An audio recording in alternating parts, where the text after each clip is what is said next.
The actions you can take in Kill Team are numerous. From universal to unique, the actions exist to both establish a core set of rules, as well as give the individual units something to break, allowing them to show their true strength. To be clear, Kill Team is a semi-fluid game that receives data slates and FAQs on occasion. What I am going over here is up to date with the Q4 2022 data slate. I'll add smaller videos down the line if needed. There are too many actions to go over all at once, so today we will be focusing on movement. From simple to nuanced, we have a lot to look into here, so let's get into it. There are 4 core universal actions that allow characters to move about the kill zone. Unless otherwise noted, all units are able to make these actions once during their activation, and depending on special rules, potentially even outside of their activation sequence. 3 of these actions are directly related to the unit's stat sheet. These would be move, charge, and fall back. On every character stat sheet, there is a move stat. Normally this shows a number and a symbol. The most common of this stat line you will see is 3 white circles. The use of symbols has some split opinion around it, but we'll be sticking mostly with the metrics Games Workshop has provided us. If you tend to convert the symbols to inches when you read them, that's fine. Know that the symbols can be broken down and built up to their different values and still be considered usable. 3 circles is equal to 6 triangles, 2 squares, 1 pentagon. You could even organize a move as 1 circle, 1 triangle, 1 square, and it would still be valid. So any of these approaches work when performing the actions we will be going over. Know as well that when using these measurements, if you reduce what you need below a triangle for the specific part of the action, it is still considered a full triangle of distance. Some units may have different move stats. Most of the Death Guard can only move 2 circles. Keep that in mind when choosing units to take the field. Dash tends to run separate from the character stats. Unless otherwise stated through potential modifications to the dash specifically, it allows you to move up to a square of length. This can be broken down for the complete move in the same way we went over. Let's run an example. This is a Space Marine Intercessor. Like the usual, it has a 3-circle stat line for move. Let's say it is my turn to activate, and I need the unit to relocate to an objective. The Intercessor has a 3 APL stat line. This means when it activates, it generates 3 action points for use. The pool can be used in many ways. Just remember that unless stated, all actions can only be taken a single time during the unit's full activation. With 1 action point, I would use move. Move can be used as long as your unit isn't within engagement range of an enemy. You also can't end an engagement range of an enemy or pass with an engagement range of an unoccupied enemy with this action. It also can't be used in a turn where I have already used fallback or charge. Keep that in mind. Also, it can be used in either a conceal or engage order. Since that is the case here, I can use it. The best way I know to envision this is to consider that the unit gains its move stat as a usable pool. You then measure using either the tools provided or tools that equate to the distances. Normally, this measurement is taken from the front of the unit base to see how far you can go. With nothing in the way, this is what the move would look like. Since I measured from the front of the base, then where the tool ends is where the front of the base will end up. Simple, I know. Wait until the advanced section. Now, let's say a move just isn't enough.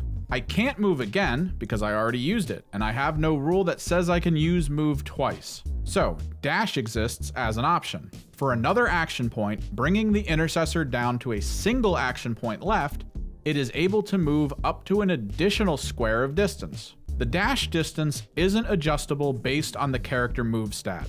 There isn't a lot that increases or decreases dash distance in the game. Rules that do will clearly state dash in their information, like ephemeral instability from the Warp Coven, which reduces both dash and charge by a single circle. This would only allow for 1 triangle of dash. Similar to restrictions on move, dash can't be used from engagement range and all the rest. Unit orders, all of it. You also can't normally dash in a turn where you have charged. There are rules that override this.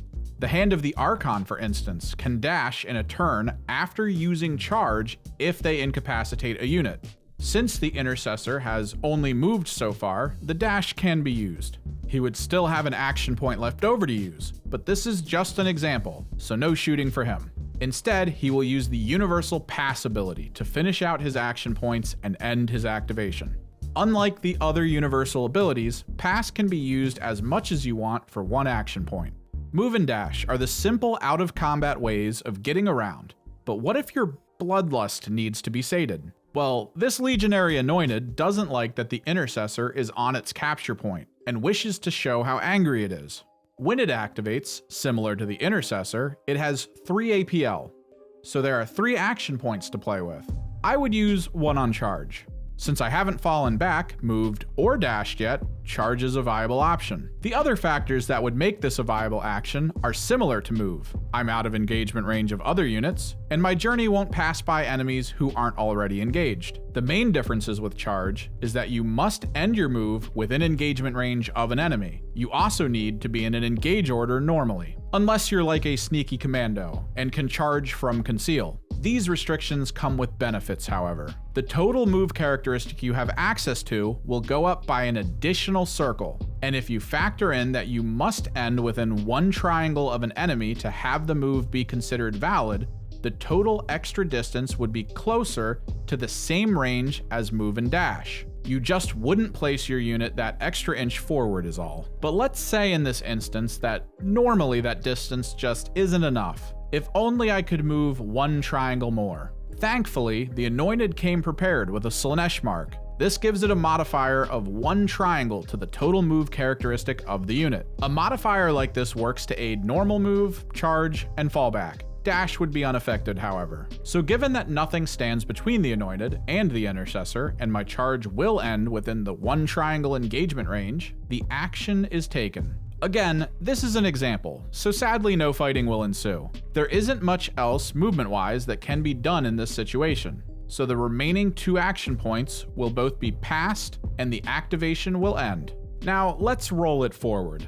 A turn has come and gone. The Intercessor is back up for activation. It doesn't like being so close to the Chaos Corruption and would like to leave. Time to fall back. When the unit activates, it generates its 3 action points pool again, and chooses to fall back. Fallback is much the same in its action as move. Key differences are that it can't be used when not in engagement range of an enemy. The Intercessor would also be allowed to pass by other enemy units in its journey, although it still can't end in their engagement range. Also, fallback costs 2 action points. You don't have to move the full distance, so long as you end outside of any and all nearby engagement ranges. Adding to this, let me give you a specific example. If the Intercessor has managed to get itself surrounded, you would not be able to fall back. A unit's base serves more than an aesthetic purpose. It can't move past enemies or allies for that matter. Surrounding an enemy like this will keep it from being able to leave combat, unless the unit has fly, but that is a whole other issue. As nothing is currently stopping the Intercessor from being able to fall back, it spends its 2 action points and leaves. With 1 action point remaining, it could even choose to add a dash to the distance if needed. If not, it can just pass. Simple, flat rules. Only a little introduction to some nuance. It gets weird from here.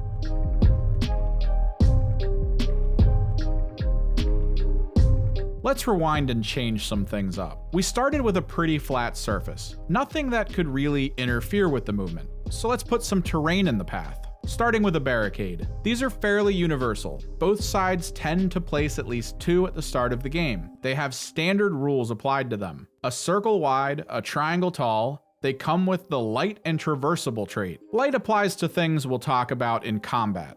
Traversable is what applies here. Remember when I said activating the unit to move gives it a total amount of distance it can move based on its stat line? Think of that like a banked total of points. During the move, things like traversable may come up. If the path you choose involves such a thing, and you need to go past, it will cost you a single circle of points. This means when measuring from the front of the base, I can only measure 2 circles of distance for where this unit ends up, because the Intercessor's movement can't end on top of the barricade as long as the base is completely past the obstacle. When the movement ends, the movement is valid. If there are 2 barricades this unit must pass, each will cost a circle. which will most likely not allow it to move anyway. Alternatively, depending on the path, simply using the full move to get around the barricade is also an option. Not all objects are traversable, however. Some things are small and insignificant. In these cases, you can't end your move on them,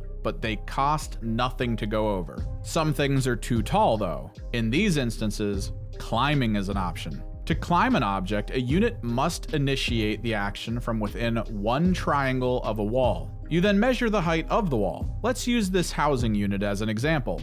A little under a square of height. The thing is, when climbing up, you round to the next higher circle increment. As this is above a single circle, it will cost 2 circles total. This is only to go up the wall, not to move across the surface. To move a base like the intercessor base onto the vantage, you would probably need a little over a triangle left of the move. There is no rule about letting your base hang over a ledge, so it's commonly considered that the unit can stay up there if it can balance. This was actually asked in the FAQ, and the answer was that as long as the unit can balance, it's fine. But what if the intercessor doesn't have enough distance in a move to make it? What if it needs a little more? Climbing as an action is a little unique in that if you have an extra action point and are able to still use dash, the act of dashing during the move would allow you to make it if the extra square is what you need. This can occur during the move. With the habitat example, the intercessor would end its move on the roof. This can happen only if the roof is determined to be a vantage point. Surfaces above ground level of a kill zone have to be determined when a game begins to be a vantage point to allow for this. Let's change example though. What happens when a vantage point is high up? Adding a storage container on top of the roof would total the climb at 3 circles. Starting from within one triangle, this could be done with a dash added in.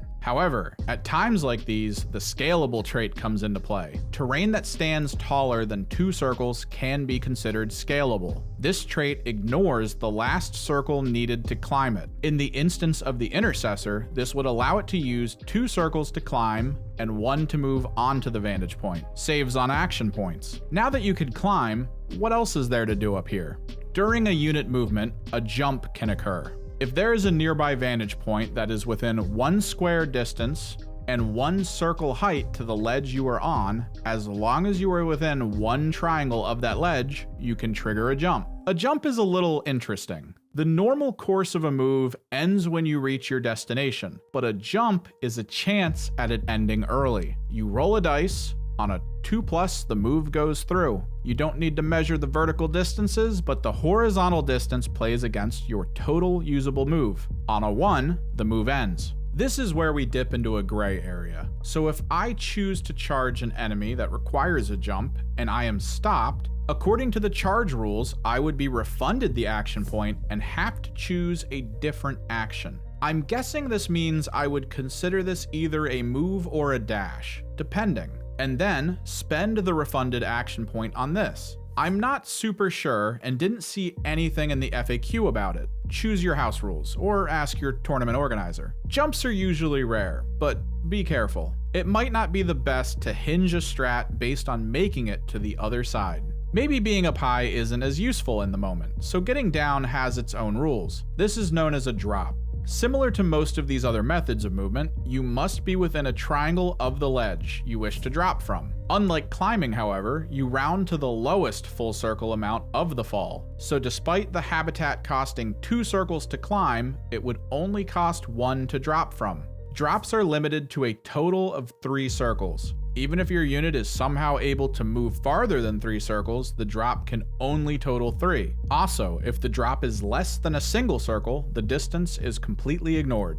All of this covers most of the core of everything you can do with a move. To get a little more specific, let's look at this broken wall. There is no vantage point set to it, and it isn't traversable or insignificant. It also isn't 2 circles tall or more, so not scalable. The intercessor can still go over this. The action would look like this. Starting 1 triangle away, it would cost 2 circles to go up. I would then already be within 1 triangle of the other side, so it can trigger a drop. Sadly, the drop would cost 1 circle, which would be the total move of the unit and would not provide the space needed to allow its base to stand on the other side. A dash can be used here in a similar fashion to climb, but this would cost 2 action points total to move. If there was only a way to ignore some of the distance and save on action points. This would be a job for the Intercessor's lighter weight brother, the Phobos Reaver Warrior. This unit can be equipped with a grapnel launcher, a unique item for the Phobos strike team, the properties of which would ignore the first 3 circles of climb and simply treat them as a single circle. So, 1 circle up. It would also have the total drop distance. A little over a circle becomes a little less than 1,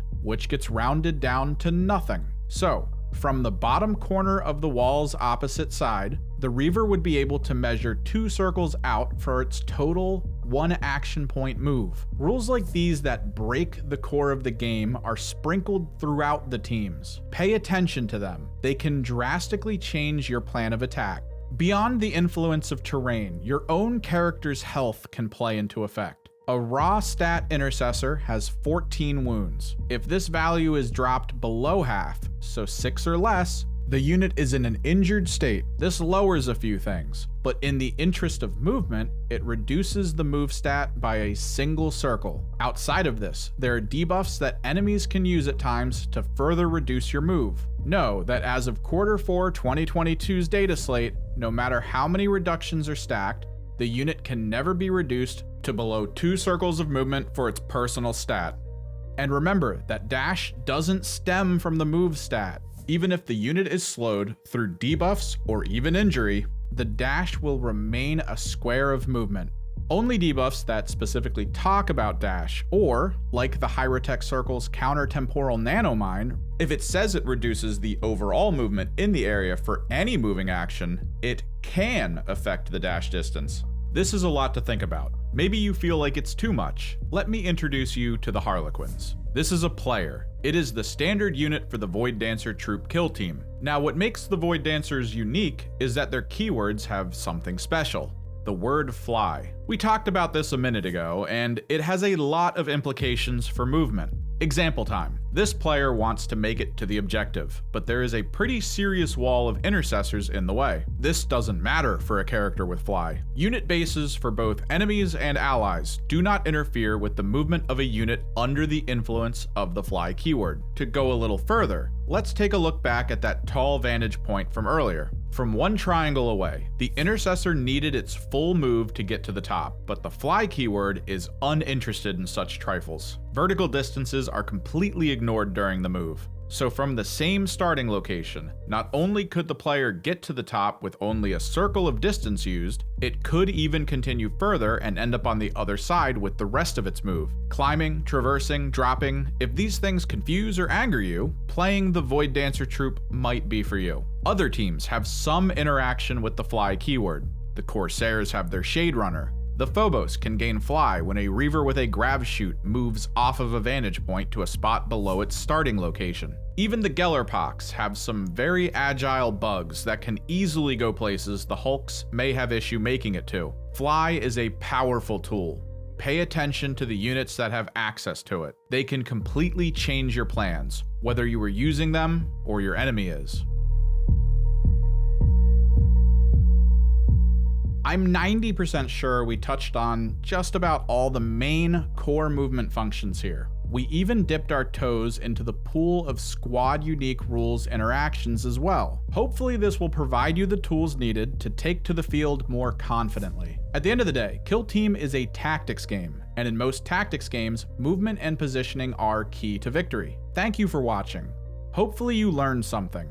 If you did, don't forget to hit that like button. And if you're interested in more Kill Team and tabletop content, don't forget to subscribe. There is a link to the community Discord below if you would like to join in on the fun. And don't forget to let me know in the comments if I missed anything. We grow as a community, and with games like Kill Team, it is better to get more angles on the rules to come to a more finite conclusion. I am Kimmerix, and I'll see you in the next one.